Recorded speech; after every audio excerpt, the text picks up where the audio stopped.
Okay, so we have discussed up to this the step response of a first order system. We have we have discussed that what if we vary the time constant and gain, then what will be the output or step response of a first order system. So as you go on increasing the time constant, then at that time our system will become sluggish.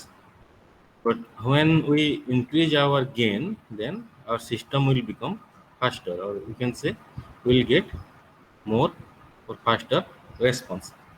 You can see here we are increasing the gain value k equal to 1, k equal to 3, k equal to 5, and k equal to 10. So we'll get a faster response when we'll increase the gain value. So we have discussed this how what is the relation between the step and impulse response. So by differentiating this CT, the step response of the first order system, we will get the impulse response of that first order system. So we have discussed this example. We have to determine the impulse response of a first order system is given here, and we have to find out the time constant, the DC gain, the transfer function, and the step response. So before going to that, this is in time domain. So we have to convert it into Laplace domain and also in the time constant form, so that we will get the time constant and DC gain. The transfer function, after taking this Laplace transform of this CT, we will get the transfer function of our system. So in this case, this R of S is impulse input, right? And the value of impulse input R of S equal to this del of S, which is equal to 1. So we will get the transfer function in time constant form 6 by 2s plus 1. So we can say this DC gain is 6 and the time constant is 2. Similarly, the transfer function is 6 by 2s plus 1. Then we have to determine the step response from this impulse response. So to find out the step response, we have to integrate the impulse response. So we'll after integrating, we'll get the step response Cs of t. This t is for the time domain, equal to minus 6 e to the power minus 0.5 t plus c. So c is the constant. So we have to calculate the value of c by using the initial condition. So initial condition means at time t equal to 0. Right. So c of s, the time t equal to 0, then we will get this 0 equal to this one. So from this equation, we will get the value of c equal to 6. So now this is our step response of the first order system, which is 6 minus 6e to the power minus 0.5 t. So this in this case, we know the initial condition. So if the initial conditions are not known, then the partial fraction expansion method is the better option. Okay. So we can differentiate, or we can say we can separate this equation by using this partial fraction expansion, right? So in this case, we have to determine the value of this c of t, right? And the r of s, in this case it is a step input. The r of s is step input. So 6 by 2s plus 1, this is the transfer function we have derived already. So the c of s is now equal to this r of s into 6 by 2s plus 1. So r of s is 1 by s. So by using the partial fraction method, we will get this value. Similarly, this c of t can be calculated by taking the inverse Laplace of this equation, this previous equation, by taking the inverse Laplace of this equation. So the 6 by s, it will be, the inverse Laplace will be 6, and this will be the 6 by s plus 0.5 will be 6 into e to the power minus 0.5 t. So this will be the step response by using the partial fraction expansion method. So we discussed what if we use a impulse and a step input, right? So let's see what will happen if we give a ramp input to our first order system. So this is the first order system, the transfer function k by is ts plus 1. So we know the Laplace of the ramp input is, for unit ramp input, it will be 1 by s square. The r of s will be 1 by s square. So we can see this c of s will be the multiplication of this r of s and this k by ts plus 1. So by multiplying this rs and this transfer function, we will get the c of s is equal to k by s square into ts plus 1. So this is our c of s. So similarly, we can use the partial fraction method and then the Laplace inverse, and we will get this ct, the output response, is equal to this one, c of t equal to k into t minus the time constant plus the time constant into e to the power minus t by the time constant. Okay, we can do this by using the partial fraction method, and then we have to take the Laplace inverse, right? Because we are determining the time response in case of this ramp input. So c of t equal to k into t minus this capital T plus capital T into e to the power minus t by this capital T, where the small t is time and the capital T is the time constant. So let's see what will be the response, or what will be the output curve. So this is our this output, or you can say CT, with respect to the ramp input. So if we put the value of k equal to 1 and the time constant equal to 1, and then vary this time, that is vary the time small t from 0 to 15, then we will get this one. So this blue line is our unit ramp input. Okay, unit ramp input. The output, so this output should follow the input, right? Or you can say the reference input. But we can see there is some gap between the input and the output, the ramp response, right? Gap between, there is a small gap. So this small gap is known as error, right? This error. So when we are using ramp input, then we are getting a error between this unit ramp input and the unit ramp response. So this, there will be some error for this value of k equal to 1 and t equal to 1. So let's change the value, then we'll see what will happen. So the value of k is now 1, as it was previous, and the t, the time constant, is now changed to 3. So you can see now the error has increased, right? The error has increased between the unit ramp input and the this this response, this green line, our ramp response. So we can conclude that if we go on increasing the time constant, then the error will go on increasing. So similarly, you can check what will happen if we change the value of gain, the gain value, because we have kept constant the value of gain k here. So that is why the ramp input is seldom used, because if we use a ramp input, then there will be some error. There will be always be some error. So that is why this ramp input is seldom used. That is why mainly the step input is preferred, right? Because you can eliminate this error. We can say the steady state error here. We can eliminate that.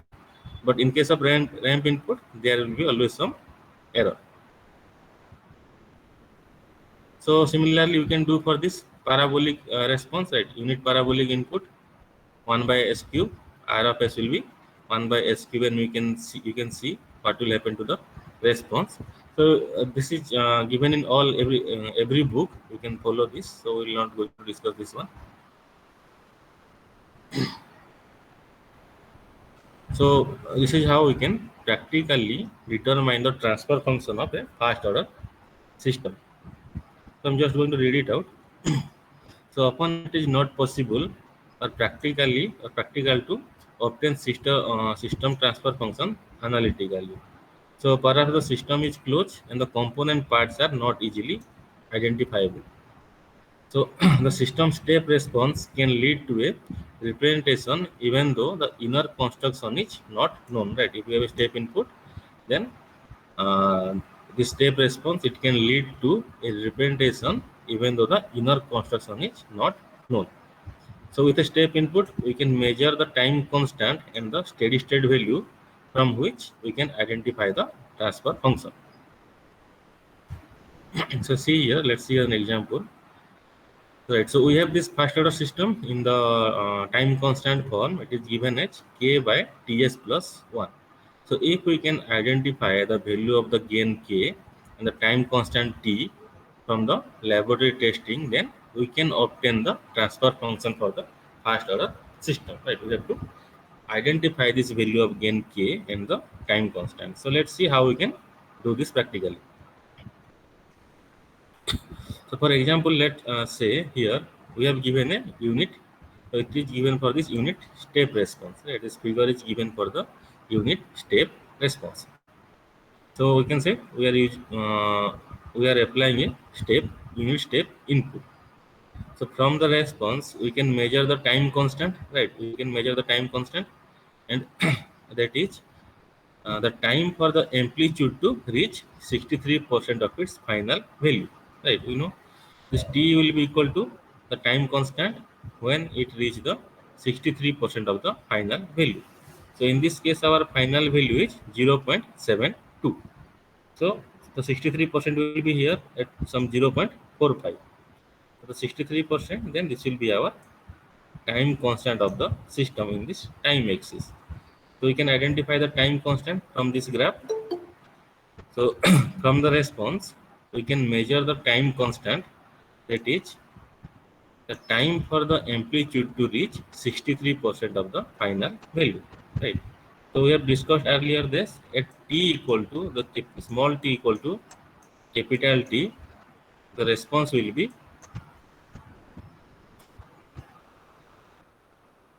at this 63.2%. So you can say at this point it is 63.2%. So from this point we can identify the time constant on this time axis. So the time constant is 0.13 second. So similarly, since we can see here our final value is 0.72, right? So 0.72. So we can also here from we can identify the time constant is evaluated where the curve reaches this point, right? It's 0.45. The 63% of the final value, or at this point we can identify this time constant will be 0.13 second. And we know k is the formula for k is the steady state value by the input, is the ratio of the steady state value by the input. The steady state value is 0.72 and the input is we are using a unit step input. So at this point the value of k will be 0.72. So you know the value of k is 0.72 and the time constant is 0.13 second. So from this we can identify our transfer function like this one is 0.72 divided by 0.13s plus 1. So then we can convert this transfer function into whole zero. So we will get 5.5 by s plus 7.7. Clear this point clear? How we can determine the transfer function from the step response?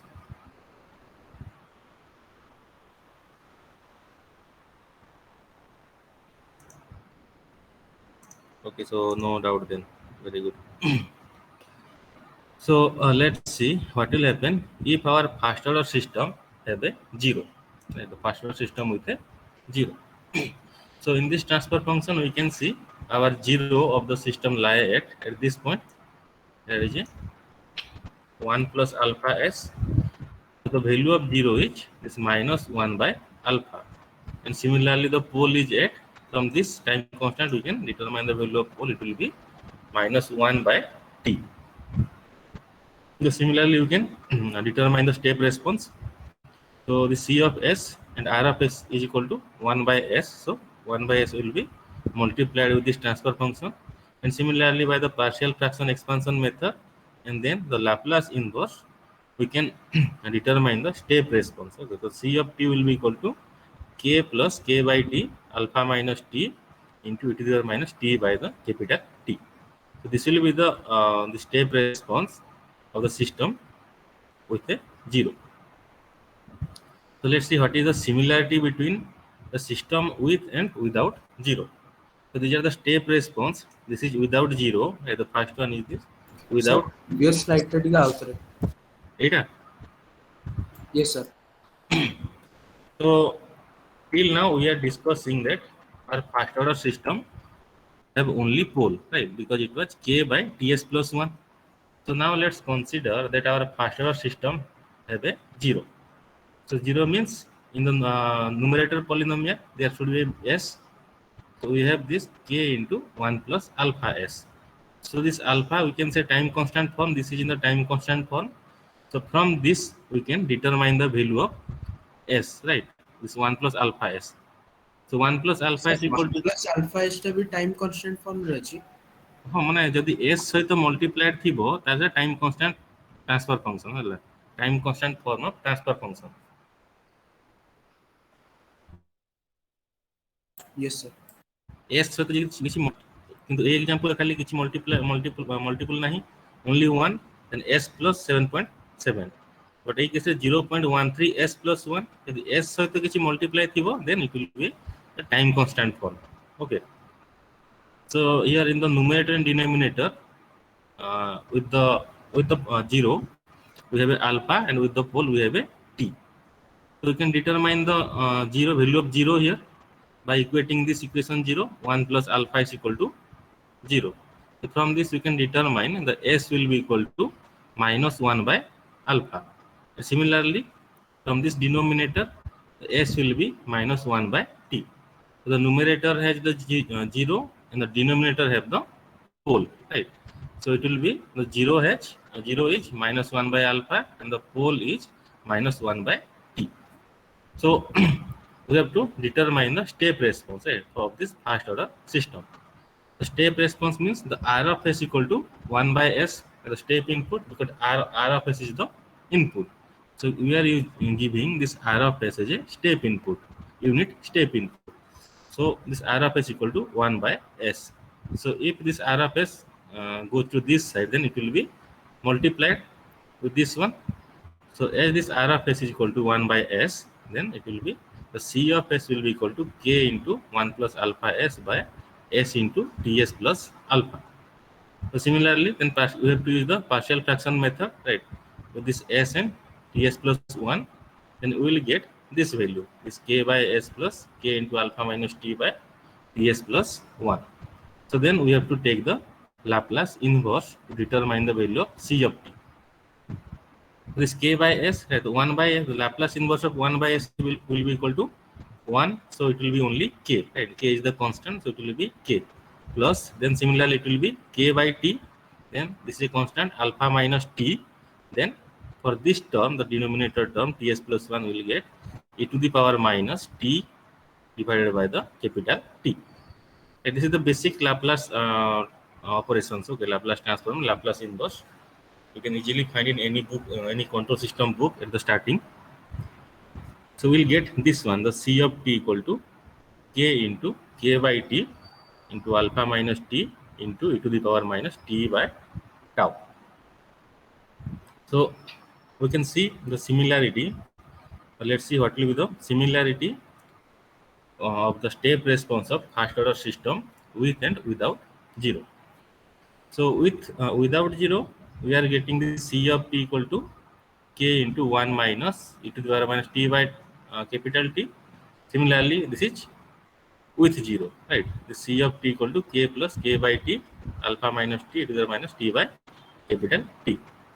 So if this time constant is greater than the value of alpha, right? If the time constant is greater than the value of alpha, then at that time this term will be the alpha minus t term will be a negative term, right? Because t is greater than alpha. So it is replaced by this minus n. It is replaced by this minus n. So we will get this k plus k by t minus n e to the power minus t by this capital T. By simplifying, we can write k into 1 plus kn minus t e to the power minus t by capital T. So we can see the similarity, right? Almost same, but in this case, if our system have a 0, then this exponential term will be multiplied with this kn by t term, right? Sorry, it will be only 1, okay, there will be no k. k is taken common here, it will be only this n by t. Okay, I have made a mistake here. There will be only this n by t terms will be multiplied with this e to the power minus t by this capital T. So if we plot this one for this t is greater than alpha, the time constant is 3 and the value of alpha is 2. So if we plot this, then this will be the step response, unit step response. So this c of t is determined by the Laplace inverse of this transfer function. So we can also put this values, right? The k equal to 10 here, alpha is 2 and t equal to 3. In the previous equation, in this equation, the value of k, alpha and t, then we can easily get this transfer function, or we can say this time response of the output. Then by increasing the value of this t, the time, we will get the response like this one. This will be the step response, unit step response. But see, you can see here, this step response is starting from almost the 6.5, let's say 6.5. Okay, it is not starting from 0. But in case what earlier, when there is no 0, then the step response is starting from this 0, or we can say the origin. But when we are using a when there is a 0 in the transfer function, then the starting of the step response is not from the origin, it is starting from some value of about 6.7. So let's see what will happen if the time constant is less than the alpha. Then the graph will be reversed. Okay, like this one, it will decrease, the graph, the value will decrease, and after some time we will get a steady state value. So you can compare this one and this t is less than alpha and t is greater than alpha. So if you can remember this graph, then it will be easy that what will be the nature of the step response of the first order system with 0 if we have the time constant value greater and less than the value of alpha. So you can see here the first order system with 0, it is starting from the origin, right, the 0. But when we are using when we are adding a 0 to our first order system, then we can see the step response is starting from about 6.5 or 6. And in this case, in the second case, when the time constant is less than alpha, then it is at the step response is starting about at 14.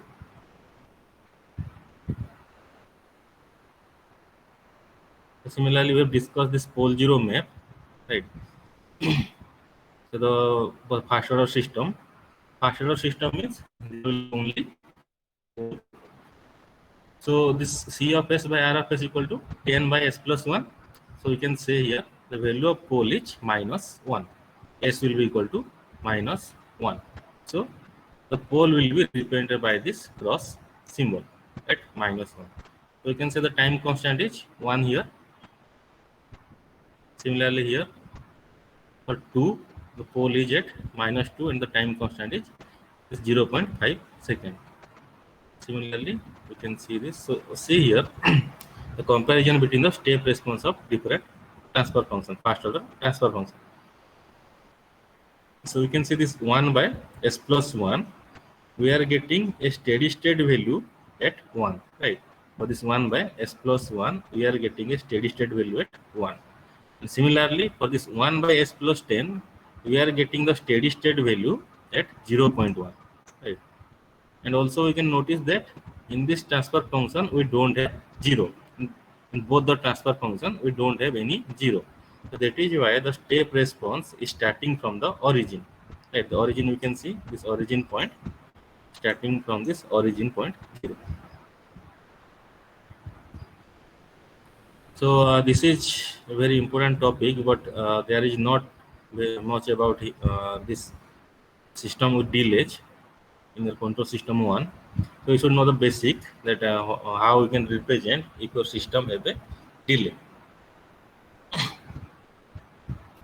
So let's see if our system have a delay, right, or we can say time lag, then it will be represented with this transfer function and it will be multiplied with e to the power minus s t d. where this TD is the delay time. Right? If our system have some delay, then it will be represented with the transfer function, and it will be multiplied with e to the power minus s TD. That this TD is the delay time, right?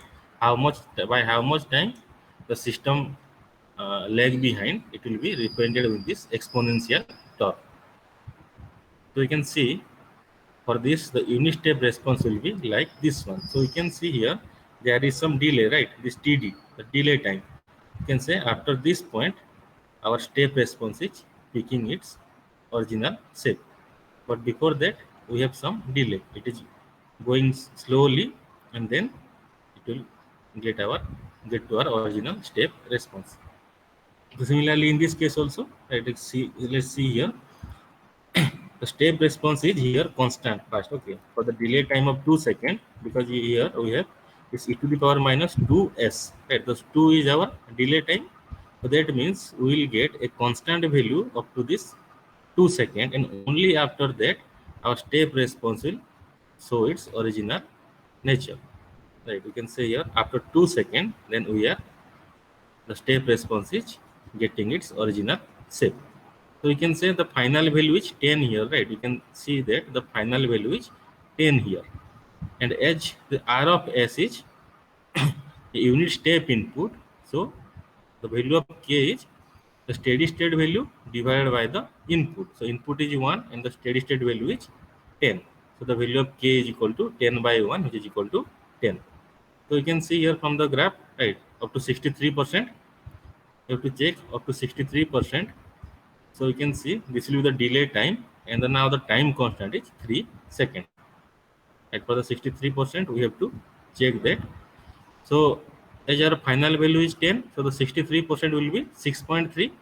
So from this 6.3, we have to draw the line, and at this point, we can see here it is 5 seconds. But as we have a delay time of 2 seconds, now the time constant is 3 seconds.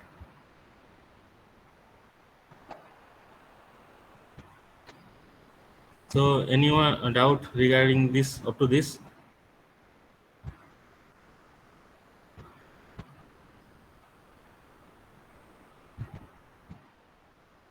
If you don't have any doubt, then we'll move to the second order system.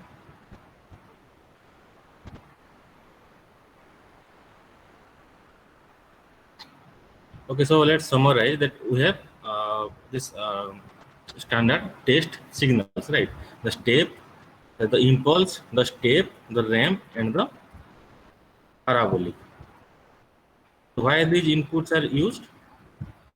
Because we don't know the nature of the control signal, right? We don't know the nature of the control signal. It may be a sudden jerk, a constant acceleration, a constant velocity, and these uh, practical or the natural control signals, it cannot be modeled mathematically, right? We cannot describe the input of the type of the nature mathematically. So that is why we are using the standard test signal, that is the ramp, the ramp input, the step input, and the this parabolic input. Right. So the impulse signal is, it will represent a sudden shock.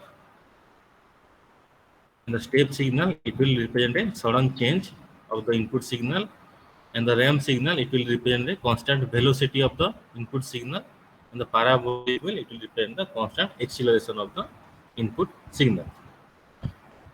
So if you don't have any doubt, then we will move to the analysis of second order system.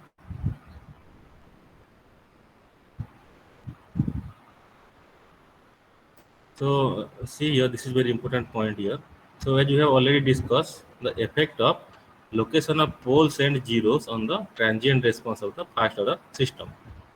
So compared to the simplicity of the first order system, a second order system exhibits a wide range of response that must be analyzed and described. So the varying a first order system parameters, we have only two parameters in the first order system, the T and K. So it simply changes the speed of the response, right? In case of first order system, if we go on increasing the time constant, then the system speed will decrease, and if we go on increasing the value of gain, then the speed of the system will increase. So the varying of the first order system parameter, it simply changes the speed of the response. But in case of second order system, the changes in the parameters can change the form of the response. Right? We will see what form of the response. But in case of second order system, by changing the parameter, we can change the form of the response. So a second order system can display characteristics much like a first order system, but depending on the component values. So it may display damped or pure oscillation for its transient response. So we'll see this, the behavior of a second order system. So this is a standard second order system. Okay. So the general second order system is characterized by the following transfer function. The C of S is the output, and this R of S is the input, and this is the open loop transfer function in the block. So after closing this block with unity feedback, we'll get the closed loop transfer function is equal to omega n square by s square plus 2 zeta omega ns plus omega n square. Okay, this is a standard second order transfer function. It should be the omega n square by s square plus 2 zeta omega ns plus omega n square. So where this omega n is undamped natural frequency. This omega n is the undamped natural frequency. So it is the frequency of oscillation of the system without damping, right? If we are not providing any damping, then the frequency of oscillation is known as this undamped natural frequency. Similarly, this zeta is equally eta. Okay, the symbol is equally eta, but we can represent also zeta also. So this is known as the damping ratio. The damping ratio of the second order system. So it is the measure of the degree of resistance to change in the system output. Okay. So omega n is the undamped natural frequency, and this zeta is the damping ratio, which is a measure of the degree of resistance to the change in the system output. So we'll see the significance of this omega n and zeta. So this is also a standard second order system, right? 4 by s square plus 2s plus 4. So this is our standard form, omega n square by s square plus 2 zeta omega ns plus omega n square. So we have to compare the characteristics equation, right? We have to compare the characteristics equation of both the transfer function. So here you can see it is 4, right? The omega n square is 4 in the numerator and denominator. So that is why the omega n square is here. So it may not be always same. Okay, this numerator and denominator omega n square, it will not be always same. So if it is different, suppose it is 1 by s square plus 2s plus 4, and at that time we have to take this value from this denominator, the omega n value. It is in the standard form, but it may not be in the standard form. So at that time, we have to take the value of omega n from the denominator. So you can see here this omega n square is 4, right? The omega n square is 4. So omega n will be 2 radian per second on the natural frequency. Omega n is omega n square is 4, so omega n is 2 radian per second. Similarly, as you know, the omega n square is 4. We are putting this value, or we can directly put here also this 2 zeta omega ns equal to 2s, right? Which value, this 2 zeta omega ns is equal to 2s, this equation. S square is same, and then this 2s should be equal to this 2 zeta omega ns. So by comparing this, we have already determined the value of omega n equal to 2, right? So this zeta omega n equal to 1, as omega n equal to 2, the zeta value will be 0.5. So we can easily determine the value of omega n and zeta from this characteristics equation. But earlier case, in the first order equation, first order transfer function, we are determining the gain value and the time constant. But in case of a second order system, we have to determine the value of zeta and omega n. Where omega n is the undamped natural frequency and zeta is the damping ratio, or damping factor also. It is also called damping factor. Do not think those two are different. Okay. So this is our characteristic equation, the s square plus 2 zeta omega ns plus omega n. So you have to remember this formula, right? As we have, this is a second order system, that means we have two poles, right? We have two poles for the second order system. So the poles can be written in terms of this omega n and zeta. The poles, the value of poles can be find out by the value of this omega n and zeta. So this formula is given by this one, minus omega n zeta plus omega n root over of zeta square minus 1. And similarly, another pole will be this minus omega n zeta minus omega n root over of zeta square minus 1. So in one pole it will be plus, and at another pole it will be minus. So this will be the two poles of this second order transfer function. Minus omega n plus minus omega n root over of zeta square minus 1. So these are the two poles of our second order transfer function. So according to the value of zeta, we can categorize our second order system into four categories, right? I think in lab already we have discussed these things, right? So let's discuss this again. The first case is overdamped.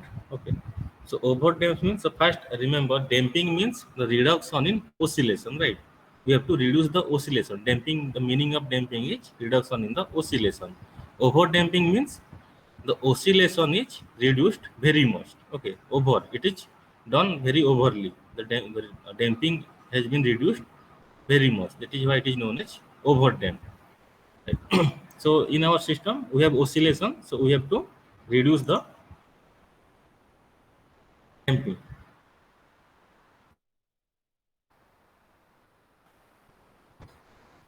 That is why it is known as this one, this overdamped system.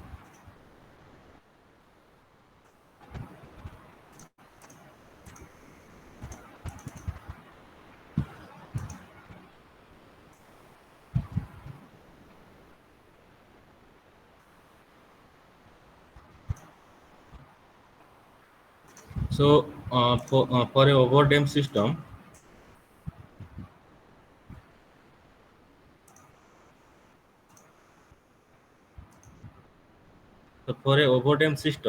right, we have two real distinct poles. Okay, we will have two separate poles, real poles. So at this time the value of zeta will be greater than 1. So in this equation, right, because we can determine the poles from the value of zeta and omega n from these two equations. So we will get an overdamped system when the value of zeta will be greater than 1. So if we put the value of zeta greater than 1 here, that means if we put the value of zeta equal to 2 here, that means it will be omega n root over of 3. Right? So it will be plus omega n root over of 3, it will be minus omega n root over of 3. So we will get two real distinct poles. So at that time we can say our system is overdamped. So for overdamped system, right, so let's say this is our unit step input. So for overdamped system, it will be like this one. The output will be like this one. So suppose our system have a oscillation, right? Sustained oscillation. So this will be called the natural frequency, the undamped natural frequency, because we are not using any damping. We are getting an sustained oscillation. So that means we have to reduce this oscillation. That means we have to use the damping method. So over damping means we have to reduce this oscillation very much. So that is why we'll get the response like this one for the overdamp, right? It will be like, the response will be like this one, overdamp case. Okay. So for this, the value of zeta is greater than 1.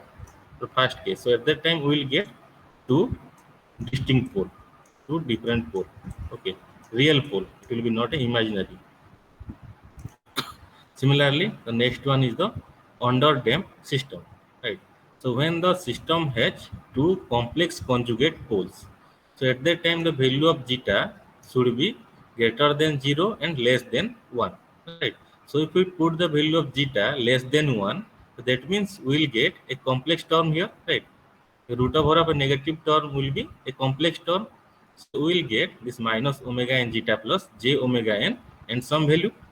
So we will get two complex poles here. You can see we are getting two complex conjugate poles. So if we have two complex conjugate poles, then we can say our system has an underdamped behavior. Underdamped means the oscillation has been reduced very slightly. Like overdamped means the oscillation has been reduced very highly, but in underdamped means it will be the oscillation has reduced very slightly. So the output response will be like this one. The oscillation will die out slowly. Okay, so this will be a underdamped system. The oscillation is reduced very slow. That is why it is known as underdamped system. So at that time, the value of zeta will be greater than 0 and it will be less than 1. Similarly, for undamped, okay. So when the system has two imaginary poles, okay, that means when the value of zeta will be 0. Undamped means we are not reducing the oscillation, right? Undamped means we are not reducing the oscillation. So at that time, if we put the value of zeta equal to 0 here, right? We put the value of zeta equal to 0, then it will be root over of minus 1. It will be root over of minus 1, and this omega n into 0. So there will be no this real term. There will be only this omega n in root over of minus 1. So it will be at that time we will get the poles at the imaginary axis. We will get two poles at the imaginary axis. So undamped means we have not reduced our oscillation. So that means, so suppose you are step input, then the response will be like this one. We will get a sustained oscillation, right? This will be a undamped behavior of our system output. Similarly, critically damped when the value of zeta equal to 1. So if we put the value of zeta equal to 1, then this term will be 0, right? This term, this root over term will be equal to 0. So at that time, we will get only this minus omega n. So this value will be only minus omega n, and because zeta equal to 1. So that means at that time, we will get two real but equal poles, two real and equal poles at one point. So critically damped. So critically damped means the output response will be like this one. Critical damped means will be like this one. But in case of over damped, response will be like this one. Like, so you can see the difference. In over damped, we will reach the steady state at will reach the steady state, or the system will take more time to reach the steady state for an over damped system, and for critically damped system, and the system will take less time to reach the steady state value. That is our steady state value. So clear about this critically damped and over damped system from the graph. So let me draw again different system. Okay, your step input. So this will be our over damped system. Then this will be the under damped system.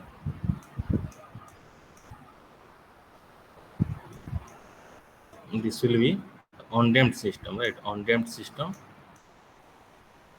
and this will be critically damped. This will be the critically damped system. This will be a critically damped system. So in case of over damped and this critically damped, we will not get any overshoot. Only for this under damped system, we will get the overshoot, and here also undamped system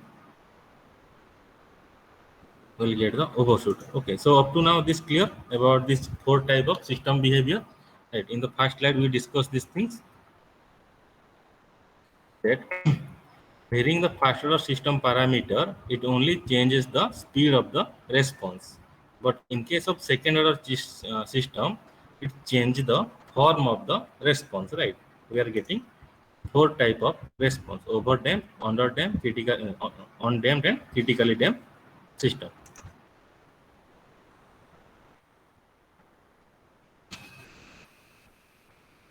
So normally we always consider a under damped system. In practical also, we consider a under damped system. We can also consider a critically damped system, okay, because at that time our steady state value will reach very quickly. But as the time passes, or you can say as the machines gets older, it will slowly becomes an over damped system. Okay, if we take a critically damped system, that due to aging, our system will become a over damped system. That means the steady state value will reach at very late, or will get the steady state value after a long time. So that is why always this under dam system is considered for design purpose. So here this is an under dam system, right? Because we are getting some oscillation here, and then we are getting a steady state value. So this is a under dam system. Here we are giving a unit step input at 1. Okay, this is 1. So for under damped system, we have this value of zeta greater than 0 and less than 1, and omega n is greater than 0. So this is a under damped system. So in this case, we have to analyze the different parameters. So we can see this TD, right? So we have discussed this TD is the delay time, the delay time of the response. This C of T is the response, and this T is the time. C of T is the output response. This TD is the delay time. Similarly, the TR is known as the rise time. Similarly, TP, it is known as the peak time, right? That means at what time we are getting the peak of our response, the peak value of our response. Similarly, TS, it is known as settling time. At what time our system is getting settled, or we are getting a almost constant value. So for that, we have two parameters for this 0.05 and this 0.02. We will discuss that later. So, and then we have this MP, this maximum overshoot. Okay, MP. So from this point, our reference point, this unit step input up to the maximum peak, it will be our maximum overshoot. So let's see what is delay time, right? So this is our delay time. So our steady state value is 1. The steady state value is 1 here. The delay time is the time required for the response to reach half of the final value for the very first time, right? That means it is the time taken by the response to reach the 50% of the final value. Our final value is 1 and 50% is 0.5. So this time is known as delay time.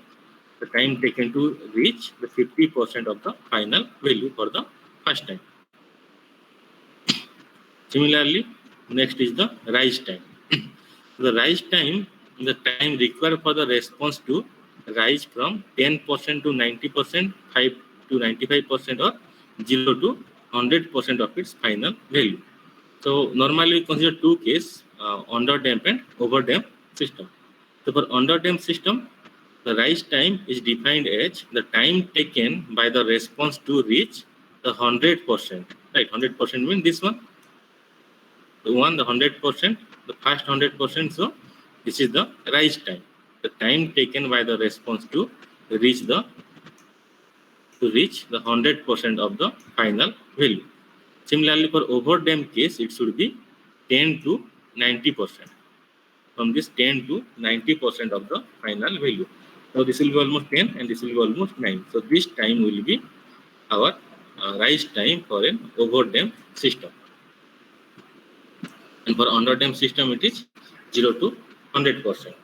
So normally we use under damped system, so we have to use this 0 to 100%. Similarly, peak time, right? It is the time required for the response to reach the first peak, right? Now this is the peak, first peak. This is the time axis, right? So now this much time is taken by this response to reach the first peak. So this is the TP. This is known as TP, the peak time. Similarly, the maximum overshoot. So maximum overshoot is the maximum peak value of the response curve measured from unity. Right? Unity means because we are using a unit step input.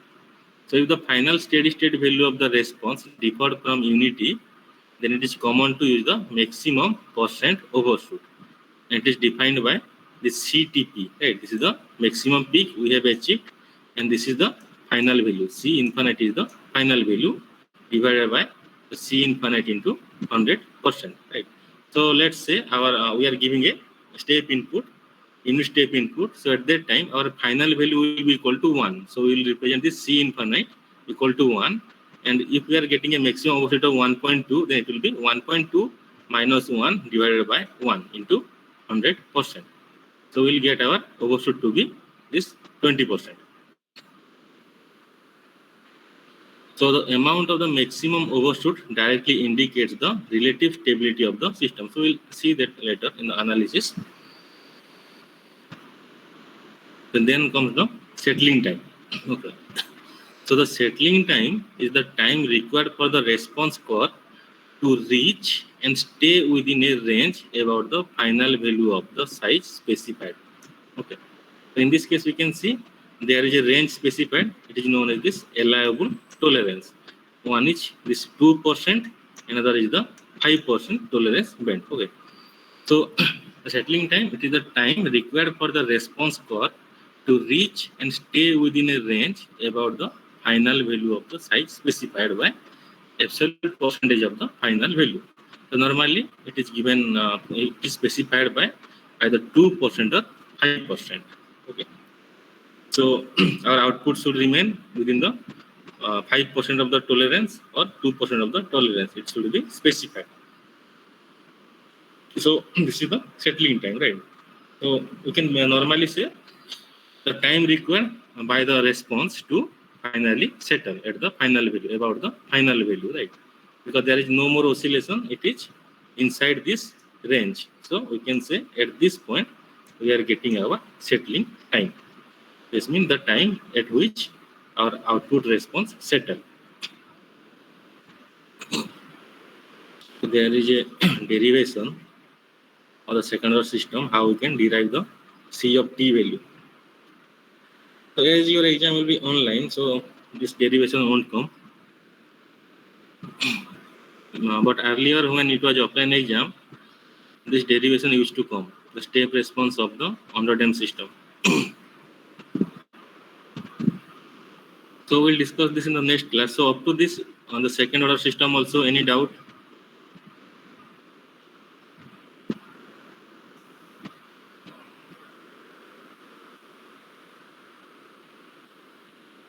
No doubt. Everyone understood very clearly.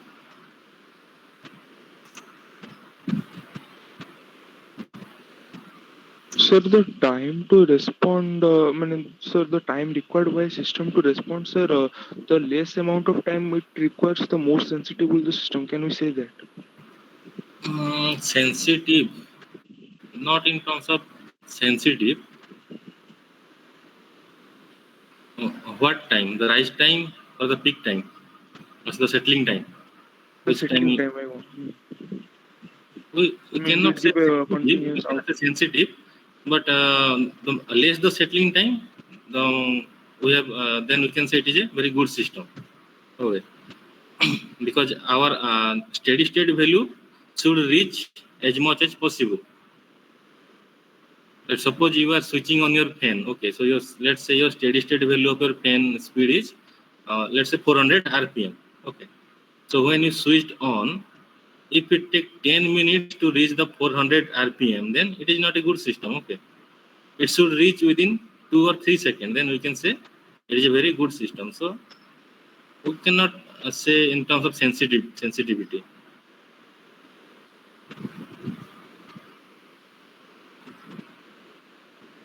Similarly, the rise time, right? If we are getting the 100%, if we are switching on the fan and we are getting the 400 RPM at 1 second, then we can say our fan is working very good.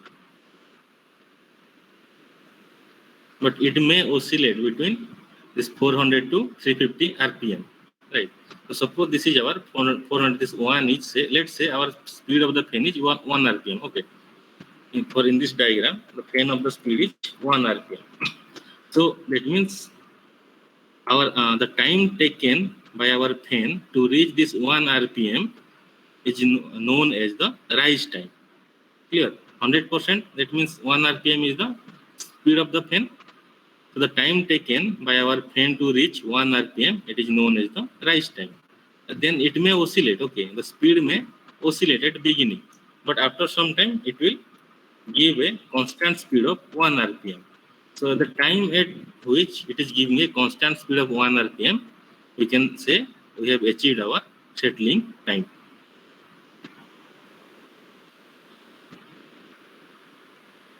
Yes, sir. Sensitivity, not in terms of settling time, but we can say in terms of rise time. The system, if the rise time is very less, then we can say our system is very sensitive.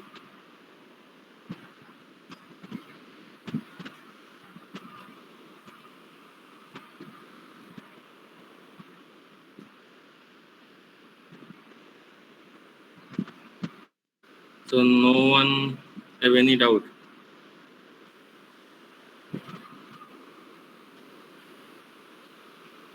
Sir, we will have a look, then later on we will. ସବୁବେଳେ ତ ସେମିତି କହୁଛି ଛୁଆ ଗୁଡ଼ା, ମୁଁ କହୁଛି ପଠେଇକି ଦେଖିବ ପଚାରିବ, କିନ୍ତୁ କେହି କିଛି ପଚାରୁନ, ଆଇ ତ ସବୁ ପଢିକି ବୁଝି ଯାଉଛ। ଦେନ୍ ଓକେ, ଯଦି ପଢିକି ବୁଝାଉଛ ଭଲ କଥା। If you don't understand anything, then you can ask me next class. I think I have shared the PDF for the first order system. I'll share the second order. Just have a look. And if you have any doubt, then we can discuss tomorrow.